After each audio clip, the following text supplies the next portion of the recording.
Carl, Greg, how are you? I'm doing well. How you doing? Doing well, thank you. Good. Hey, that thing behind you is getting a little full. Yeah, I know it's still the same. Hasn't changed at all. It hasn't. Is that a good thing or a bad thing? I think it's COVID. It's all those companies are working remotely, and I'm the only one working here pretty much from our office. Wow, really? Well, I thought that I had it in January. I just found out about half an hour ago that I never got it. So I'm actually bummed. I wanted that. I wanted it to be over with. Just So yeah. check it off. I'm good. So now I have to go find somebody to cough on me. I'm sure in New York there will be a chance. Oh, I'm sure there will be. I'm staying away from the city though. That's a little crazy. I'm sure But you will. actually, I'm going to go to New Jersey tomorrow morning and go play squash. I think tomorrow. We don't know if it's tomorrow or Sunday, but one of those Mhm. days I'll be out to New Jersey. So maybe I'll catch it there. I don't know. We'll see. Good luck. So I read your referral letters. They're extremely good, and it's everything I expected actually from what you and I were talking about. So that was really good. And first of all, what other research have you seen my site a little bit more? Have you gone through it and checked it out? What do you mean, your person or your UB P&L? Sports. Yeah, Huh? Sports. Was that? Our site, UB Sports. Have you checked that out? Yeah, no, of course I checked it. Uh-huh. It took some time, and I understand what you're trying to achieve. And of course, I see the shortcomings, and I think that's why we're talking. Yeah, exactly. There are definitely shortcomings. I'm hoping most of them will be solved with the next site and the apps when we built those. And I had a really interesting. I think I told you that I was talking to Hype Sports Innovation, Yeah, and Gayatri actually reached out to me yesterday and asked me to talk to her next Tuesday. So I'm excited about that. And but they're smart people. They're way on top of like this esports thing. They're really all over it, which is really cool. yeah, Now you were working with Uyala for a while. yeah. I was working with pretty much everyone, Uh-huh. And how but did that we work with are Uyala? What did you think of those guys? great marketers Uh-huh. because I mean Jay is, yeah, no doubt a personality by himself, and he came in later. But the Google guys, the founders, were actually selling personalization, which they didn't have. But they Right. were pretty good in marketing, and put the pieces together to come out stronger than Bright Cove and Limelight and all the other guys. Well, that's what was So so interesting. I know a couple guys over at Bright Cove, and Uyala pops up. And actually, one of the guys who I know from outside, he started working with Bright Cove, then he split and went to work with Uyala. So I got a little bit of knowledge about both those guys. So yeah, that was really cool. well, I did an RFP, RFI process with pretty much everyone around the globe for the services for Eversport. So this took me 6 to 9 months actually.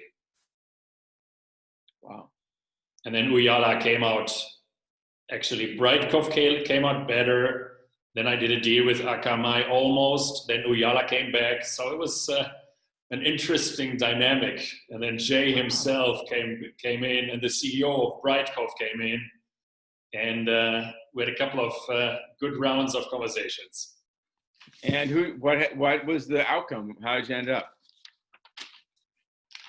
So Brightkov and Uyala were relatively straight the same when it came to pricing. And of course, they took the same wholesale prices from Akamai, and we all know, yeah, how Akamai and all the other CDNs price it out. Right, of course. Um, and then there were nuances actually. And for Eversport, as I said before, it was mainly scalability and reliability. Right, of course. But for UB Sports, if you don't go strongly into live sports, which requires a lot of money for acquiring rights, which I circumvented by leveraging my 25 years experience and my knowledge how those guys work, because I was on the other side of the table. So I was able to cut all those deals on a revenue split basis. Right. Yeah, many other paid a lot of money. Well, I'm actually, most of my business plan is the same thing, is to bring the organizations in and the people in and say, I'll give you a piece of the revenue and that kind of stuff, and basically the same concept. How did you work the splits, the revenue splits? Was it like 50-50 or 80-20, or how did you work those out, or was it different from deal to deal? It was always different. But as you know, the question is ESPN as a channel driving subscribers for Comcast, or is it the other way around? Why is ESPN getting money as a channel from Comcast and not the other way around? Right. Well, it's a matter of how negotiation work, right, and how you are able to present a value or perceived value to others. And I think I did a pretty good job in this. Well, yeah, apparently you did. The way I look at it is the same way. Is okay. What is my added value to these organizations, and why do they want to work with us? And that's number one. Yeah, that's a big catch, right? Yeah, but as always, there's a timing component to it as well. Right. And yeah, sometimes you find yourself in the position as a startup or technology company where it's the greatest invention on earth, but not just right now. And the client's priority or partner's priorities are different. And now in COVID, priorities completely shifted. It's a new game. Absolutely. And a lot of organizations are now humble because of what's happened. They're no longer on top of the world. They don't feel they are anyway. Yeah. So, but like I said before, associations and federations are on the brink of bankrupt. Not only commercially, but the whole concept of grassroots and professional sports, which has been split, as you know, in some instances and in some not, is at the moment for play, right? Is college professional or not professional? Shall they earn money or not? The colleges themselves earn a lot of money. The athletes earn nothing. Exactly. So this is all in.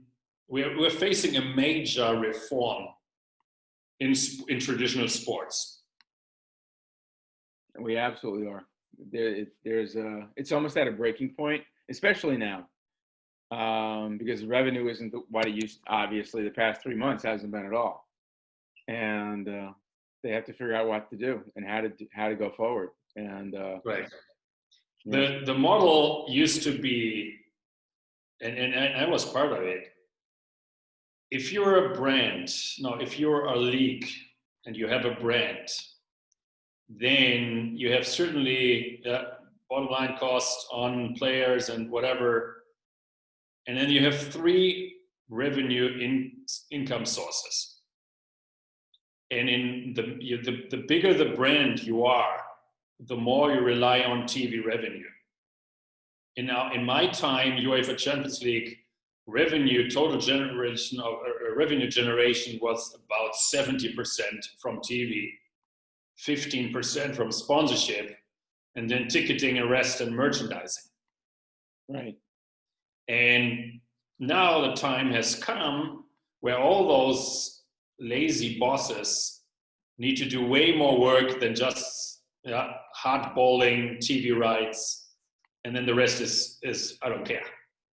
Now they need to diversify the revenue and income while the cost tremendously goes up for new sanitation and just abiding to the rules and regulations of social distancing and you name it.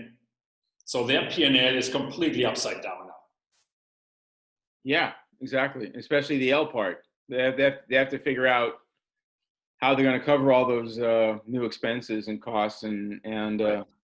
how they can regenerate the income, and what that is going to look like. Exactly. So that's for the top professional. Even worse, of course, now for the long tail and mid tail. Yeah. Yeah. The Squash Association, I mean, Alex is just, he said, I'm working harder than ever in my life, Alex from PSA, and there's no outcome. Well, there's no playing going on. But there's no outcome. I mean, he's doing scenarios back and forth, and there is no outcome because there is no decision. There's nothing, because no one knows how long it's going to take and what the future may hold. He knows I lost revenues, and those are the hard facts. But what comes in the future, and how to turn this back to a profitable business, or at least a business which can be subsidized, he doesn't know. So he's doing a lot of scenarios and yeah, kind of being discouraged because there is no right or wrong. No, I guess we don't know until the dust settles and we see the winners and the losers, and we figure out, okay, that model worked, this model didn't work. And I think the U.S. Squash Association now is run by Kevin Clipstein. He's been there for probably 8 or 10 years, and they all of a sudden they started offering 2 and 3 year memberships, which they never had before. And they were on top of the world, and they could say it was a 1 year membership, blah blah blah. And now they're trying to grasp at whatever cash they can get right now. So all of a sudden they're opening it up a little bit more and trying to get. But this is not enough. I mean, look, if you look into the fintech in the banking sector, they pay customers now to become a bank client. Yeah. To open up a bank deposit account. So it's like in the gambling and betting space, where you get virtual or real money to bet against, and that's nearly reality, right? Banks are going to get money which I can put in my bank account, and I'm going to get it from the banks. This is crazy. Yeah, it's totally backwards. It really exactly. is. And I guess that goes with having negative prices for oil. The same thing. Correct. Ask Pierre Meron. Yeah. So I guess at the end of it, it will be a different world. And I think we're at a place where if we can get this, get the development started and get that done by September, we'll be right on schedule for everything opening up again. Timing is good. It is. It's excellent. And product is not good yet, as you know. No.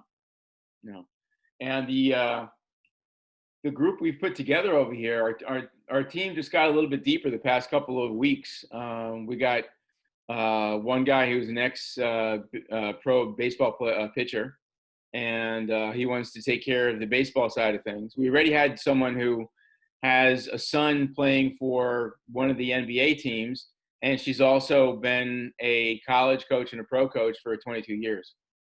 So she's going to be our head of basketball operations. So things on that front are looking really good. And I think we need a strong either UEFA player or Champions League or, so someone who's really known on that side, who's ready to retire or has retired and still wants to keep their goodwill up and would like to be involved. Or somebody coming up actually would be probably more fun because we can get them involved when they're cheap and then watch them grow and be part of their growth right on UB Sports. Look, so soccer's something we have to conquer still. I can take care of that. I mean, it's not a big issue. I think the issue is, what is the product and how do you want to go out? What do you want to become? Do you want to become a destination for every other sports other than the top 4? Or do you want to focus on 3 main sports? Or what do you want to do? I Because think we really have to have a platform that can handle all the sports and produce at minimal cost, which I think we figured out how to do, a great destination for each one of those sports, and then allow the person we bring in to start developing that community by reaching out to the communities for that sport in Facebook and Instagram and Twitter, and bringing all those under our roof. I think we also have to talk really, we have to bring in all the institutions that I've been speaking with over the past 5 years, and bring in, and those are all the middle and lower governing bodies here in the US. So, you know, my goal first is to bring in the Olympic sports and to get them set up, and then to bring in the subgroups under them, which would be the colleges and the high schools that are playing those sports, and then help those athletes, you know, basically get the athletes together through those organizations, and then have them be their own communities. As I said, it's really minimal cost for us to do that because we're paying $20, $25 an hour for these Olympic athletes. So with the $5 million raise, we'll be able to support that. And being that there's such little marginal cost when we bring on a new member through those sources, I think we can do that infinitely. We can. Yeah. That's the best part about it. Sorry? I learned with working with athletes is they're all crap. They are not able to do marketing unless it's David Beckham. I mean, David Beckham is the only one who was standing out.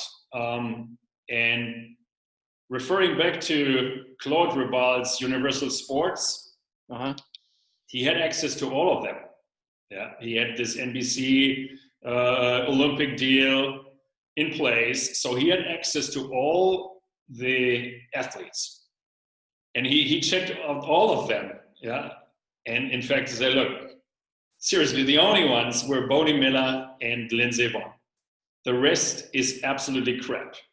So, in many ways, so you have to make up your mind whether you want to do some top A class athletes, or like Otro. And Otro, as you may remember, just got sold to Aza Ventures because their business model didn't work out. Right. And Otro, with 23 Capital, had a lot of money, had a lot of top athletes, including Cristiano Ronaldo, David Beckham, and you name it. And their business model didn't work out. Right. So there is a lot of considerations which you need to go through before you task a product development team to develop the product. And those are just the top line things which cross my mind based on my experience and all the questions I went through with all my companies whenever I started a direct-to-consumer business. Well, you know, with the conversation that we had last week, or earlier this week, was really interesting because that I followed that up with that Hype Sports esports conversation, and they're looking for a new platform, which I found really interesting. They're actually looking for a destination site for the esports community, and they're looking for an app that'll work, that will actually incorporate Twitch and all the other organizations that are setting that stuff up. And I'm thinking that's exactly what we're doing. And esports was one of the next targets. But they there's have so the many same, people there. Sorry? the same issue. Counter-Strike players are not League of Legends players. League of Legends players are not Mario Kart players, and so on and so on. Exactly. You won't get all of them. Again, I was able with Eversport because, like I said, people were just interested in live sports. And if there was no favorite sport of NBA, college, or whatever, they desperately had to watch some other sports which were live on Eversport. Right. And that's exactly what the media landscape is going through the COVID right now. Like ESPN, Sky, they don't have live sports, so they need to come up with something, and they came up with esports. And like John Oliver mentioned, the marbles, for example, the Jellies marbles. It doesn't matter which sports you are attracted to because there is no sports out there, right? So K-League in Korea, they had audience through the roof, which they never had. Yeah, but everyone's so desperate to watch something. Correct, but this is determined by life. Right. So if UB Sports is not about life, it's about community, then there's tons of things which need to work together. And I'm not saying, and I'm not kind of disregarding the idea of building the community, because now is the right time to do it, together with all the associations you mentioned. Yeah, I totally agree. But okay, so how do you? What's the you difference? need to have all those dynamics in consideration. Uh-huh. And like I said, sports is not sports, and esports is not esports. Yeah, Counter Strikes don't like Overwatch. Overwatch don't like League of Legends. So sports is all about rivalry, and that's professional sports. You're looking at a different segment of sports, which is the athletes, the nutrition, the health, and everything else, which is even more after COVID becoming more important. Absolutely. And that's what I'm working on with a project here with Alex, for example, to use this leverage of mental fitness, medical support, and you name it, to retain at least those people, and of course win new ones, new followers and new players. It's really interesting you say that, because I have to say the past month, half the time my TV's been on, it's been watching PSA matches, and just trying to learn more and more about what they're doing strategically, and what is the difference between them and me. Granted, I'm older and slower, and I'm almost in as good shape, but their acuity is so much greater than mine, and their shot making and their shot decisions are so much different. And one of the things that I really enjoyed when I was producing the live videos for pro squash tournaments here in the U.S. was being the announcer and giving my take on what they were doing differently from an amateur. And look how they're doing a cross court. It's a high cross court. It's coming off the big off the sidewall up here, instead of those low cross courts that all us amateurs hit. And I was breaking that down for our audience, and our audience doubled because of what I was doing, and because I was actually talking from a player side point of view, instead of like, hey, that was a great shot, yay, it's 3-9, that kind of thing. It was if we can get more of that kind of firsthand, in the weeds, so to speak, commentators for the other sports, I think that's a big win. Even if you have two soundtracks going on for the same match. And I think more and more about how the stadiums now have the second screen, and how that's become something everybody's talking about, and nobody really has captured it. I think if somebody can do something on that front, where they can have, what they're talking about now with AR, you can have glasses on and you can have the players moving around, and there'll be stats for the players moving around through your glasses or through your pad that you're watching on. There's so many things you can do right now, and that's just going to get more and more complex, and hopefully more and more user-friendly. And those are obviously, as our technology gets better, that's the whole answer, right, is that it's got to get more user-friendly. Correct. But if you look into your model, you have a publisher model, right? You want to become a destination online. Yeah. So how do you make money? One is the reach model, where you have CPMs and advertising, Right. which destroys the user experience. Or you're going to have a subscription model or freemium model or something like that, which is also difficult because you need to have compelling content. And a user experience, a smooth user experience without any obstacles. So there's a lot of considerations for you from a content perspective, as well as from a monetization perspective. I don't know how you see this moving forward, but if you want to become a destination, it's a long way.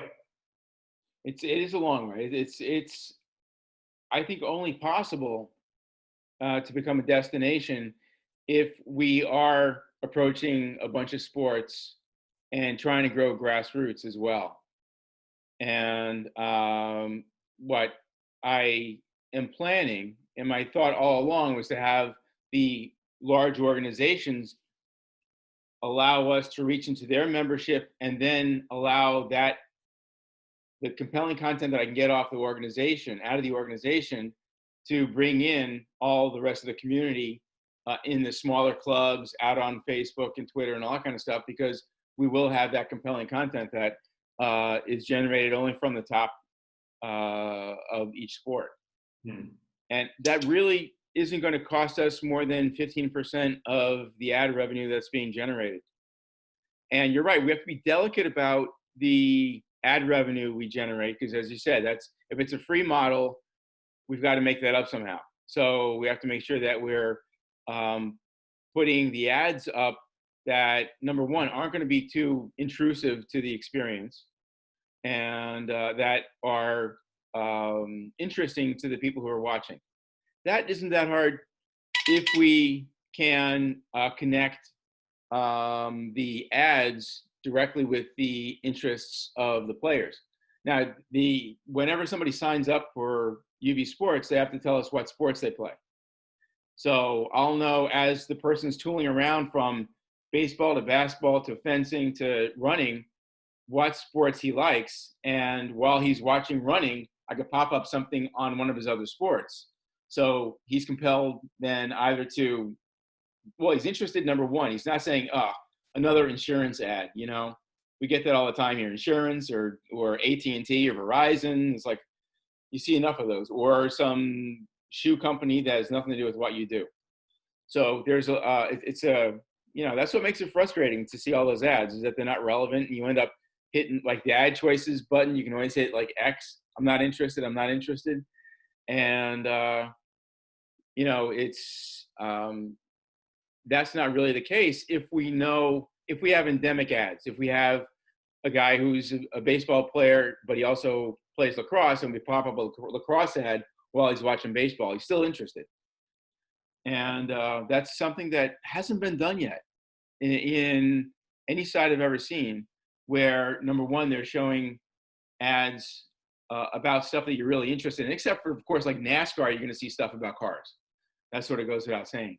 But you don't see ads that are specific to your sports, and especially the other sports that you like, not what you're watching. And so you didn't read my LA Times article then? Which one? No, I didn't. See? Where would I have found that? I didn't see that anyplace. In the email. Oh, really? Oh, I think I apologize. I missed that one. It's a deep link. Anyway, yeah, you're right. And in 2013 or 14, when I did this interview, I was exactly talking about that. Oh, really? How about that? Yeah. So we did it in Eversport, actually. Well, that's the right way to go. It's really, to me, it's the only way you can do that and make everybody feel comfortable. You're making the advertisers comfortable, because you know that the people that are viewing those ads are interested. The people who are watching the ads are interested because that's their sports. And, you're making the money off of it. So, and you're actually, by doing that, you're compelling the person who's watching that baseball game to go to the other sports that he likes. But in order to do this, you need to have a relatively strong data analytics platform. A lot of AI behind this. Correct. Yeah. which was one of my other companies I started in the USA. Okay. So there you go. So obviously we're going to need you around, Carl. That's what I'm saying. It's clear to me that you can add so much. You can save me from thinking so hard on these things because you've already thought through them. Exactly. I can save you from mistakes and from a lot of dollars you might spend in the wrong way. Yeah. So I think what we have to do is one, you and I have to figure out how we're going to work together. And if it's as an advisor, I have a strong board of advisors. If it's being on the board of directors, that would be cool. And we're just starting to put together that group. Obviously, the board of directors is going to be driven by people who can be working with us and making sense to us operationally as we go forward. But also, there are going to be people who have put in some money into the company. Sure. And obviously, our VCs and big investors, they want to be involved. Although I have to say, I just had it sort of doesn't count. My biggest investor so far, he's put in like 750,000, and he's the head of retail research for Merrill, or he was, and then he retired. And so if anyone knows about retail in the United States, it's him. And he just loves what we're doing. Obviously, he's put in a pile of money, and he unfortunately is starting to get Alzheimer's. So he's like, Greg, I'm not going to be actually valuable for the board with this, with my ailment.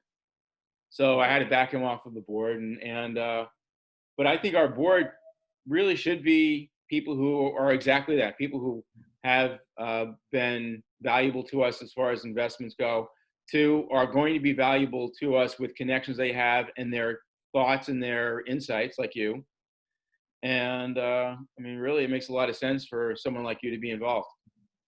Yeah, look, the way I see it, and I don't know the rest of the team, so just from 2 conversations with you is there is way more hours to be spent to think it through, to structure the business from the product perspective, from the market perspective, from the overall business model, and so on and so on. So the way I see it right now is I appreciate becoming a board member. I definitely could consider that. But I think what you really need right now is more of those sessions, more constructive, of course, than just talking a little out. So thanks to COVID, I'm not traveling right now.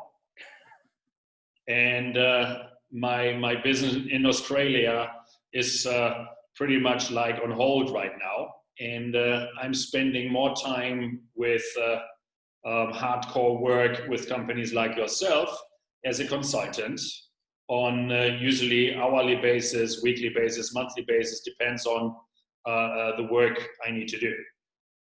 Okay. If this is of interest for you, I think after those 2 conversations, I can say, I believe I can bring tremendous value to you and your organization. And I like what you're doing. So usually I'm in the position now old enough to just take on projects which I really like from a personal perspective as well as from a business perspective, but also where I know 3 hours, 10 hours a month or even more will generate tremendous value. So I'm only doing two projects right now, which I can handle, and I could imagine if you're interested in to spend a few hours with you and your team to hash out the right strategy to, like I said, for you to avoid mistakes, which are obvious, and to put the pieces together. That would be really great. I think that makes a lot of sense. I think that we can, and the team I have right now is getting stronger all the time. I'm humbled actually by the people that we brought in so far. One of the guys was one of the beginning team on ESPN, Rivals, and he worked for Wasserman. And I'm sure I know a few of them. I'm sure you do. And they're impressive people. I'm impressed. I go like, oh my god. I look at our personnel plan. I don't know if you saw the personnel document, but they're serious, and they're pros who've been around for a while. And I think that they're looking for. It's interesting. It seems like the kind of personality that have been attracted to doing this are people who have worked really hard and have really been building a rep in the business and careers, but they haven't had the big hit, the big win, And I think that even though like Dave was involved with these big companies, and Kelly was involved with the NHL and the Devils, and every one of them has like their big things that they did. None of them really have their fingerprints on a big win. And I think UB Sports is probably going to be a big win if we can keep going and execute what we are believing we can do. And I think that we can be like that destination for athletes into life sports. And if the pro sports come along, because there's no reason why they shouldn't, and the people who are playing the live sports are also going to be playing the big time sports. And it doesn't cost me anything to add on a sport. It's like zero for me to add on, noodle jumping or something. It's really very simple for us to do. So it's just a matter of finding people who have the excitement and impetus to build that sport. And that's why I'm going to the governing bodies, because they do have those, and why I'm talking to the ACES program, because they do have those kids coming up who are just made the U.S. team. And now they have to sit around for a year waiting for the Olympics. Mm-hmm. So that's 57 sports right there that we can grab somebody who is dying to do something and now had been priming for July. Now all of a sudden it's going to be June or July next year. And they're going to be sitting around either working at Home Depot or at UPS or something like that. And we're going to offer them a way to, take that passion and bring it to us. And boy, how great that will look as we go forward to have, 60, 70 Olympic team athletes. That's a big thing. It is. It would be very, very exciting, especially when they start blogging and doing what they're supposed to be doing, having the vlogs going as well. I mean, it's very, very exciting. But I think one of the things that, we're back to way the beginning of our conversation. We were talking about Uyala and Bright Cove and all those guys. And then when I was talking to, I told you, when I was talking to the Hype Sports people, they were all talking about there needs to be a new platform for video for esports. And you and I both know that esports really isn't a sport, but it's being presented as a sport. So, and you can sort of make a case for it. And I had to stretch out really to its absolute end to call esports a sport. But if I do that, I get 2.5 million gamers in the world. I get 150 million esports players. And best I can do is when someone's like 13 or 14 and they go on to esports, I got to find a way to get them back over to soccer and get them back into baseball and get them back, off the couch, basically. Yeah. But why wouldn't their parents want a site or a destination that does that? That says, okay, you had your fun, get back, go out and get some fresh air. And I think that's also one of the things that when I'm working with a younger kid who has to bring a parent on, because we don't allow kids to get full access to the site unless they have a parent involved. the parents can be just as excited as the kid to be involved in something that's getting the kid off the couch.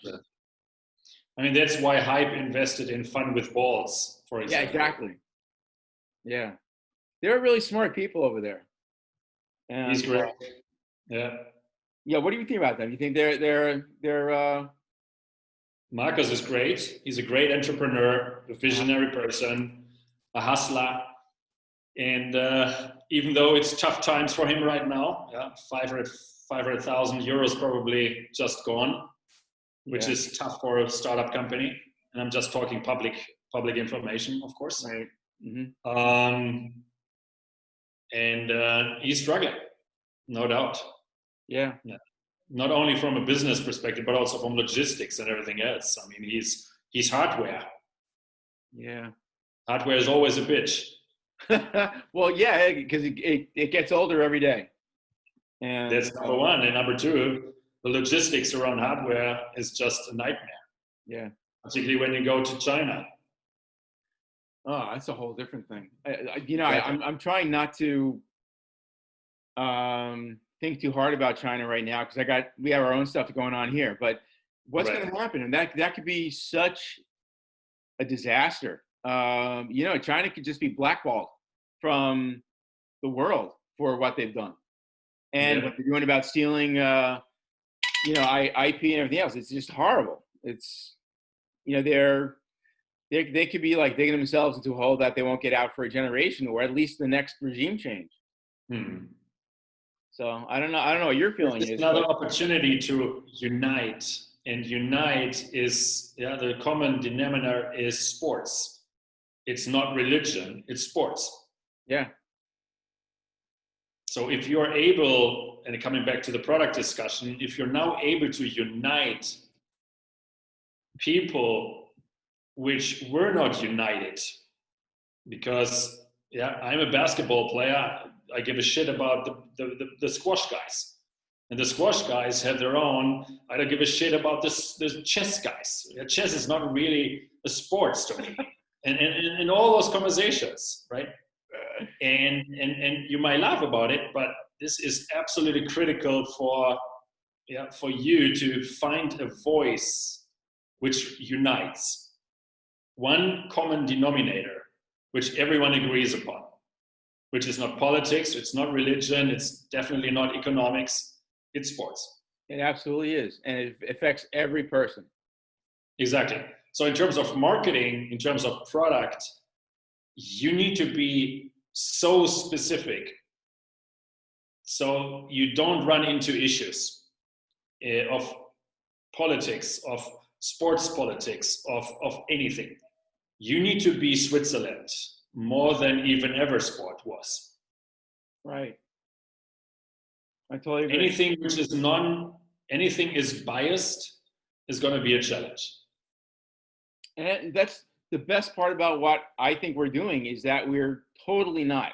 We're a totally open, flat playing field where everyone gets the same services, everyone gets the same opportunity, and the same ability to connect to anyone else they want to.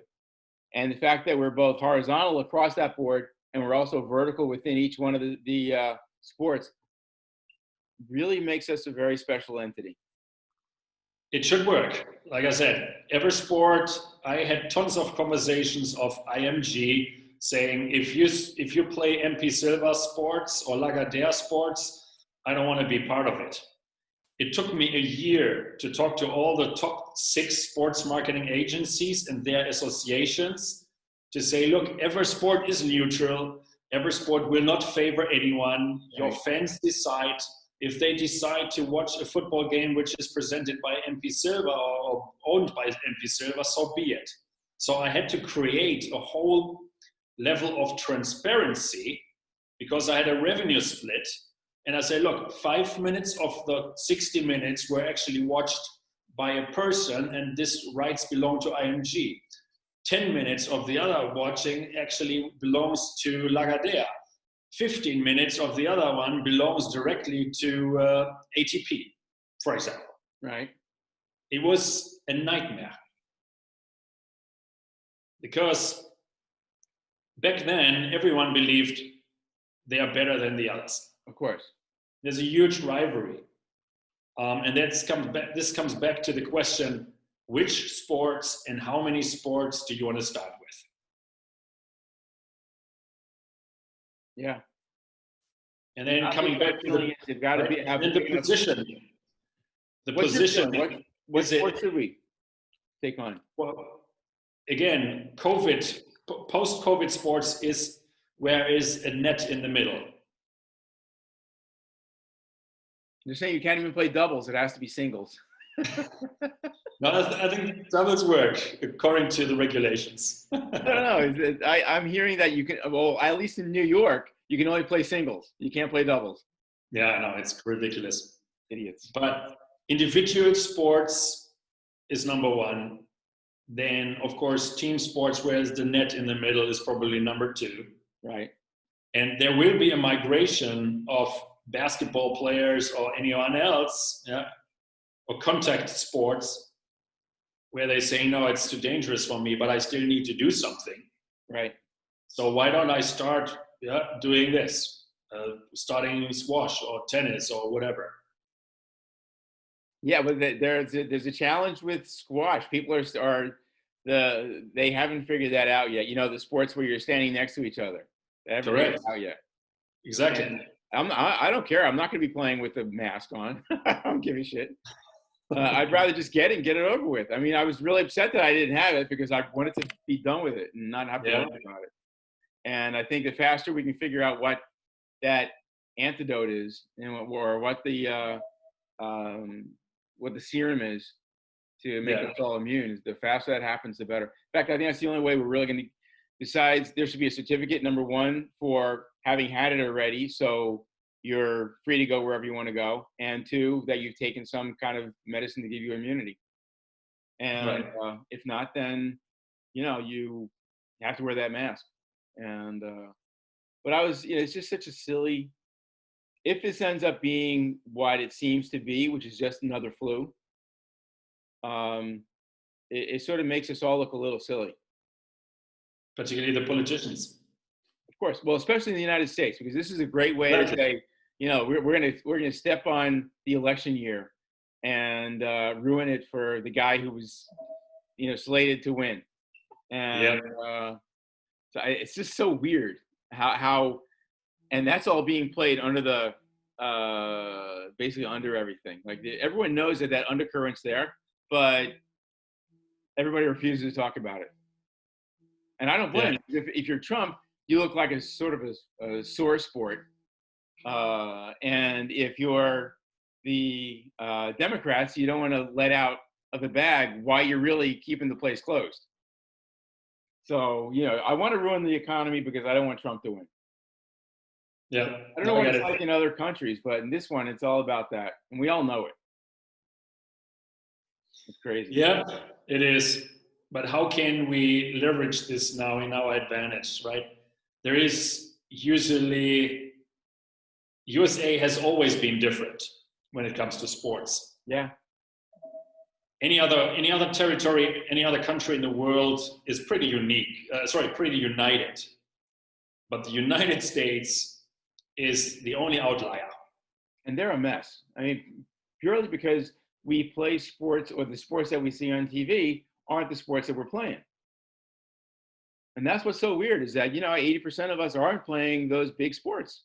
Right. That's what you see. And that's right. That dichotomy is our opportunity. Right. And I think you're right.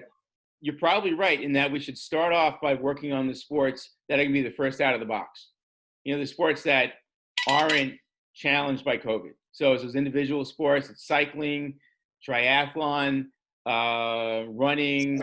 Cycling is already in the hands of Peloton. Isn't that incredible? That's become so big so fast.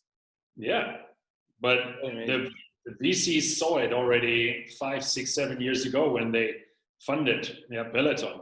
Yeah. My former head of product was actually head of product at Strava.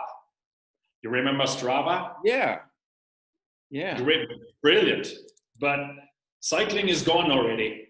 Now we need to find other sports, unfortunately. Well, But that's we not will. hard. I mean, everybody is running, and everybody is doing that kind of stuff. So that's not going to be a very hard thing to find. And just like we should just do that, just make a list. Just look at the list of sports and go in like probably first wave, second wave, third wave, fourth wave, and just Right. approach them like that. Like my whole goal when I originally started working on this was to roll out the sports seasonally, do the fall sports in the fall, then the early Yeah. winter, and the late winter, and then the spring, and then the summer. And I still think that's our main goal is to work on that kind of stuff because it's very easy. The institutions are all hot at those times, and those institutions have millions of players. And by the time you get around to the third or fourth season, the players are going to morph into those kind of players. Yeah. So it becomes easier to onboard because a lot of them are already on board. Right. I mean, another benchmark which you need to look at is flow sports. Yeah, I agree. I hate to agree, but I agree. I mean, I know them pretty well. We were thinking of a deal back then, and they didn't make the cut. Was that their fault or your fault? What? Was that their fault or your fault? No, it was my call. Oh, really? Yeah, we had them coming, and I was not in favor of a couple of things.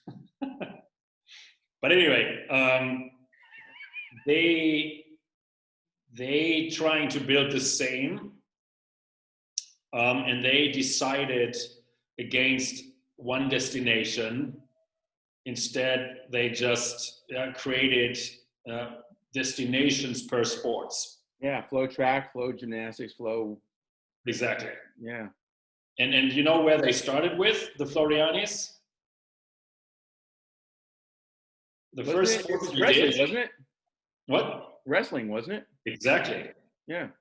So a sports which had no coverage whatsoever, but it was followed and actually exercised by many, many people. Exactly. Back then. And it's still a big sport. It's still, exactly. It's played in almost all the high schools and colleges. Yeah. The other model, which is a benchmark, is Barry Hearn's. You know Barry Hearn? No. So Barry Hearn is not only the co-investor in the new DAZN boxing thing, which is to be launched in the United States, but what he did is he is the king of barroom sports. I love that. So you're talking about like darts and pool and billiard. Uh-huh. Like our friend from Formula One, he saw the opportunity early on to say, look, your sport sucks, and I'm going to take all the rights for the next 150 years, which are worth nothing right now. Right. And I'm going to build this from scratch. So no surprise, Barry Hearn owns and controls 63 of the top 64 dart players in the world. But he created out of nothing a sports which is crazily followed by the Commonwealth people around the world. I was just thinking here, nobody knows anything about that. No, but we all play it. What's really weird is that that's the same thing. It's like that's like so far under the radar, but everyone does it. Correct. Yeah. Which is another good benchmark for us to look at. Right. What is the right sports? And I know a few sports which are completely underrepresented in terms of TV and media coverage, but followed like crazy. I mean, the last one is actually the WSL. Really? Yeah. The World Surfing League. Well, I was watching that. Actually, I was watching surfing last night on TV.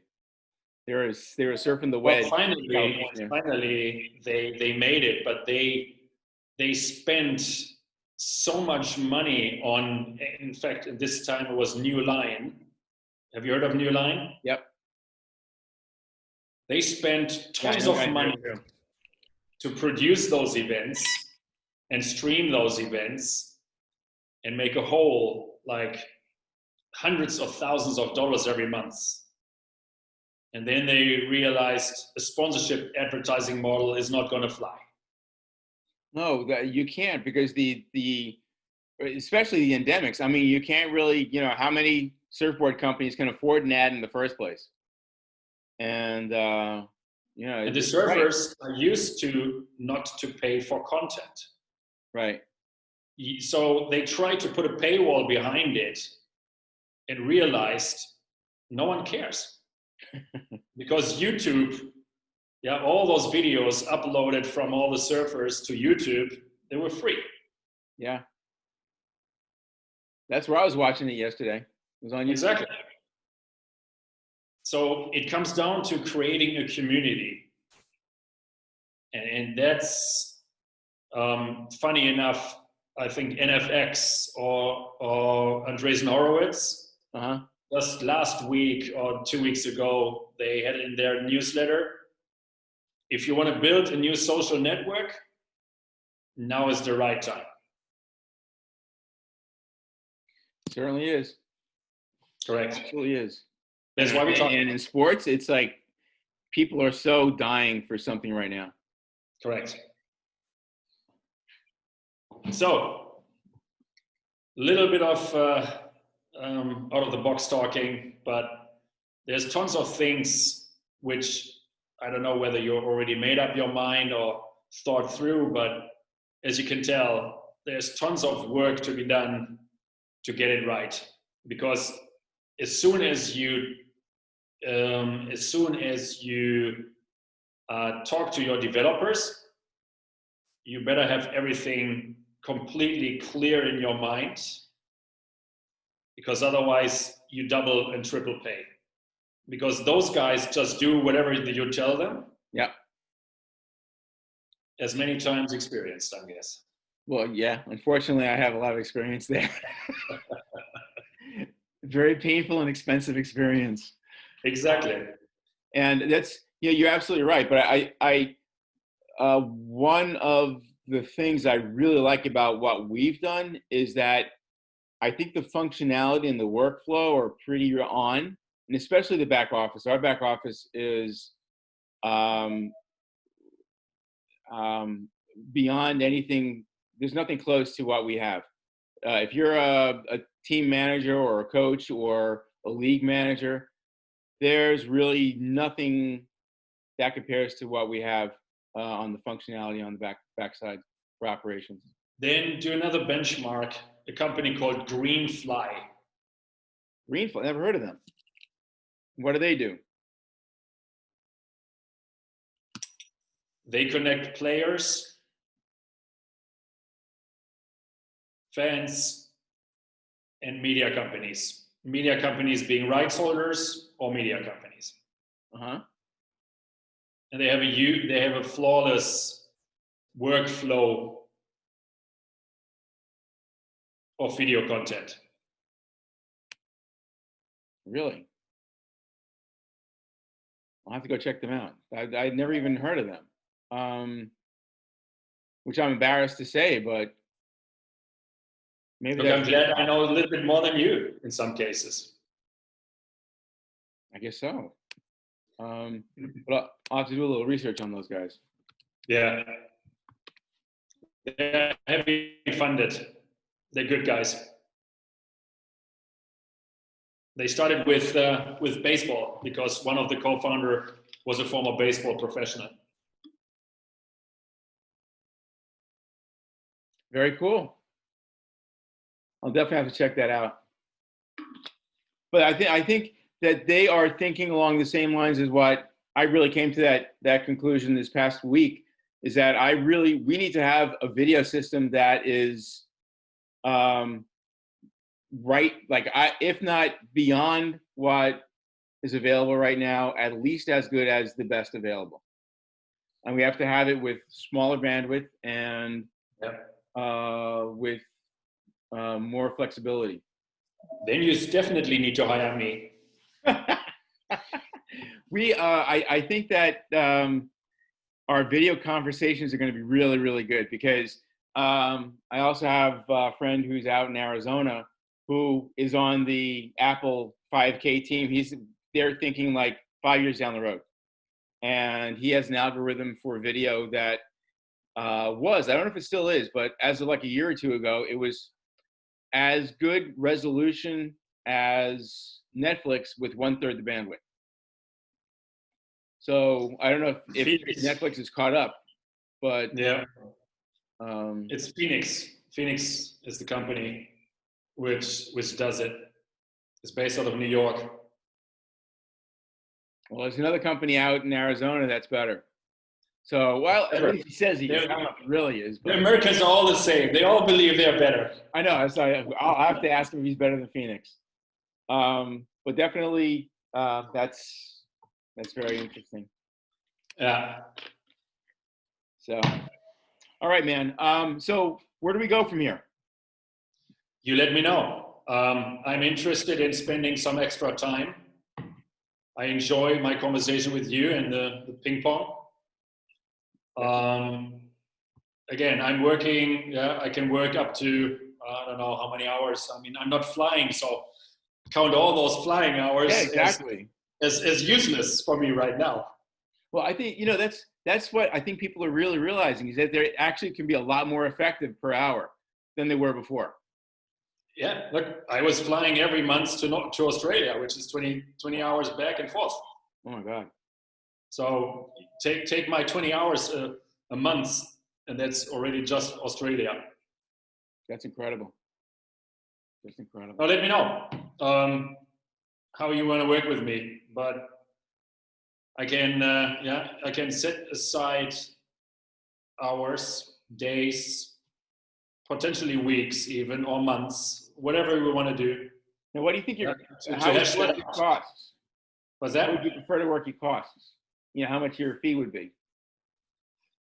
Depends on the work, but usually anything between 200 and 300 an hour.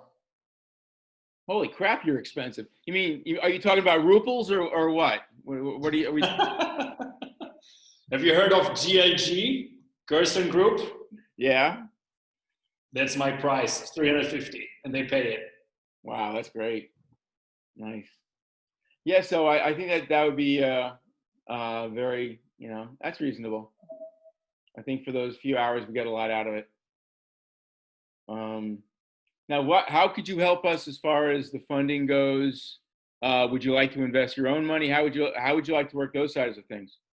Usually how I do it is I start as a consultant, learn the business, learn being myself in the position to decide whether this has potential or not. If I know and I can see we're going in the right direction, then I'm becoming an investor as well. Cool. But that's usually, like an early angel for preferred terms. Sure. Do you prefer convertible or regular equity? Equity. Okay, me too. Yeah, I don't understand why somebody, except for the fact, I mean, you're like betting against the company if you do a convertible. Because all you're doing is saying, I hope you'll lose so I get my money back. It doesn't make sense. So that's one of my major beefs. When somebody says that, I'm like, well, are you counting on us losing or winning? And all right, so let me put something together, and I'll talk to our guys and our current investors. And I think if I can put you in the mix and say that you're part of the assets of the company, that's a lot. That'll help a lot. Yeah, I mean, you can put me on a deck, and people will probably recognize me, the one or the other. Either positively or negatively, we don't know yet, but we'll see. True. Then take me off again. Now, if you don't mind, I'm going to send you my standard agreement. Okay. And then I don't know how many hours. Again, up to you. But if you want to if you want to start developing in September, then it's not enough time to hash all things out. So my guess is it could be 1 month full of intensive work where we meet probably almost every other day. Right. I'm open for that. Or we're going to we spread it across 2, 3, 4 months, whatever it is, and then Well, the longer it's available. longer it takes, the later it's going to be that we're actually working on something that's going to have a lot of traction right off the bat. Right. And I would much rather do that. Be faster. Yeah, be faster. Yeah. But that'll come down to getting the funds in. That we are counting on our investors stepping up very quickly in the next week or so. Yeah. And to me, every day is a loss. Every day that we don't do something, we don't have the developers developing, is a loss. And especially with, September is right around the corner. If we're going to be available and have the site redone by then, it's like no time. All right. So shall we do almost full time for a month? I wouldn't go that far. I would say we still have to talk about it, a couple hours a week and take it from there. And until we'll just work it out from there. But let's get that investor. 20 hours a week. Sorry? 20 hours a week. Let's see what happens with the investor. The investor comes in, it's gonna be a lot easier thing to do. Sure. But without that, I think maybe a few weeks or a few hours a week, if we can work out, you get paid with shares until this money comes in. I don't know if you're into that. No, I'm not into that. Okay.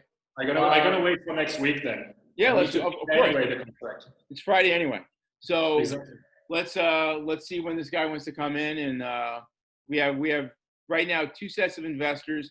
If the second set of investors comes in, they're going to be collecting $100,000, $200,000, $500,000 checks. So that's going to be a longer, process. We'll end up having a lot of NBA players, MLB players, NFL players involved, and there's another group that has a few of those guys lying around that would invest too once I start having the other pros coming in.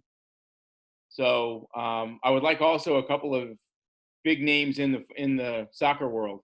If I can find a couple of those to come in, because that you can count on me in this regard. That's great. Well, I'll send you our investment stuff so you know the way we present it. I don't know if you looked at all that stuff, but I have more stuff, and I'll send you the pro forma too, which I'm still working on because trying to figure out how to model subscription business. Yeah. So hard to do because it's changing every day. Do you know? I mean, it's in my profile, but I was actually co-CEO of the fan-controlled football league. I saw that, yeah. And I modeled it out. The whole 9 yards of the teams, of the advertising, of Twitch, of anything. It's not too far from what you're trying to achieve. No, it's not. So there might be a place that we should start is figure out how to model that and then figure out who we can talk to and how we can bring those people in. I mean, again, I think that's a great place to be. It's, everybody's into that. And it's COVID friendly. Yeah, look, that's how I started with FCFL as well. I mean, they reached out to me saying, look, I know you have done something. Can you help me? And then I actually built the whole structure of a new league. Because at the beginning, we were just one team. So they bought into the indoor football league, bought a team, a license, and we let the fans do everything. But it was very clear right from the beginning just to have a team in a league which is governed by assholes, meaning the commissioner and the team owners, is not going to fly. Right. So we created actually a league right from the beginning. And I remember our conversation with Paul Tagliabue. He said, this is the craziest, but actually the most interesting thing I've been involved since daylight number one. How was it working with him? Did you spend a lot of time with Paul? I did, yeah. What was he like? A lawyer. that answers that question right there. We didn't choose at the end him. We chose another lawyer. but it was very interesting circle of ideas, ownership, and everything else. Yeah. And I learned a great deal about the US sports and how they think and how they work, because I came from the European sports or from the world sports. And the way the NFL and NHL and NBA and even now MLS is constructed, it's completely different. It's a completely different model. It is. It's absolutely different. So that's another. I'm not, again, thank God we don't have to worry about those big guys because we're going after the other sports. But if you involve the top A-listers, the athletes, I had plenty of those conversations with them. And usually you end up with their agents, and their agents are assholes as well and greedy. And you don't get to any deal. Right. Right? Even though it totally makes sense. They're just looking for cash because that's what the agents are looking for. So to start with C-listers and B-listers, to convince them and get the groundswell up, that's what is one way. Or you do it like Greenfly, yeah, where the co-founder is a former athlete, a former professional, and kind of convinces them to join.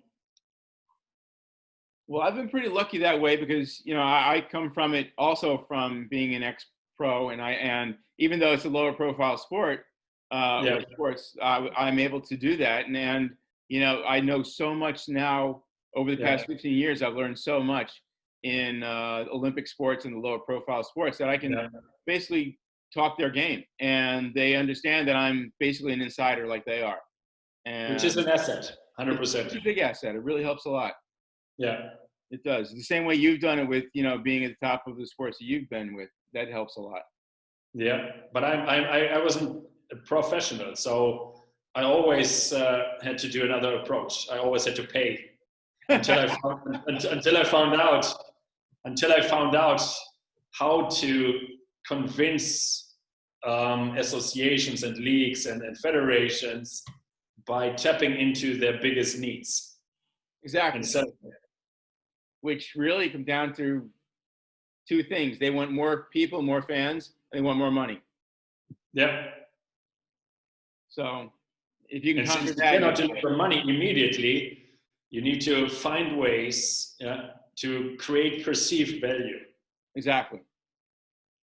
And then I think we can go back to the people and the community that we built, and the fact that we can bring people to their community. Yeah. So, you know, like we think along the same lines. So I think we've got a really great start. I think so too. I think we have to start bringing in the rest of our team and really making it happen. As soon as these first investors come in, we got to bring you in. Yeah. So we'll do that. All right. Good luck with your fundraising and all those conversations. Let me know. I can drop you already a kind of standard draft, and then we can fill in the numbers accordingly if you want to, or you can wait until you have the funding and then we can do it whatever you want. Well, send me the stuff and we'll start working on it. I don't think we're talking about, you know, that many days or weeks. I think it's going to happen pretty soon. And having you on board is just going to help the case. Sounds good. Great. Thank you, Carl. I'll be watching for your stuff.